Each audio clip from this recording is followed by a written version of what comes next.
Mga kaigsunan, mayong adlaw kanatong tanan.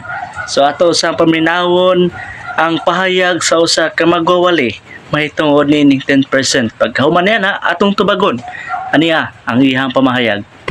Ano nga initan man ninyo ng ikapulo, nga sugo man na sa Ginoo. Nagpasabot lang yun, dili mo mga Kristohanon. Kaya kung mga Kristohanon mo mga higala, ang tanan nga isulti sa pulong sa Ginoo, respeto mo. Pero ako na matiklan nga halos tagpulong nga madungga ninyo, nasupak ninyo ba? Sumao na nga di gyud mi makatuo nga mga Kristohanon mo. I am Catholic, I am alive, I am the gospel, I am the light, I am Catholic, I am alive. Kita naman dyan nato no nga ang 10% para sa ilaha, kalipay jud kaya na nila.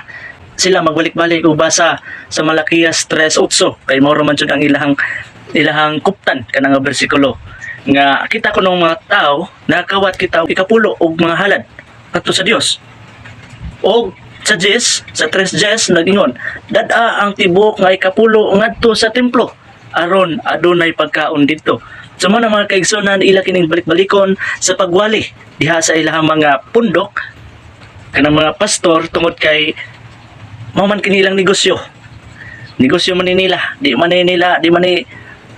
ang pagwali sa maayong balita, pagwali man sa maayong negosyo. Muna, na kung atong basahon, kung kinsa day ang mangubra, nini nga ikanapulo. Dari mabasa na to sa Hebreo, Kapitulo 7, versikulo 5, nga kung ang balaod nagsugo ng mga kaliwat ni Levi, nga mga pari, mangubra o ikapulo, ikan sa katawhan sa Israel.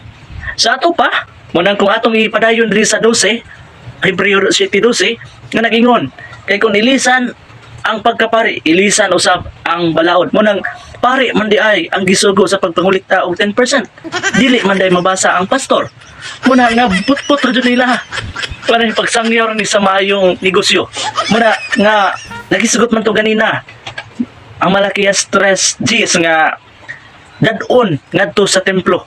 Unsa man kini nga templo? Templo man kini sa Dios.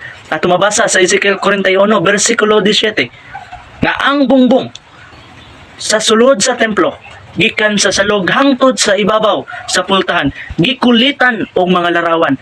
Unya karon mga kaigsunan, kung kamumuhatag kamo 10% kita ang inyong pundok kung adto na may mga larawan.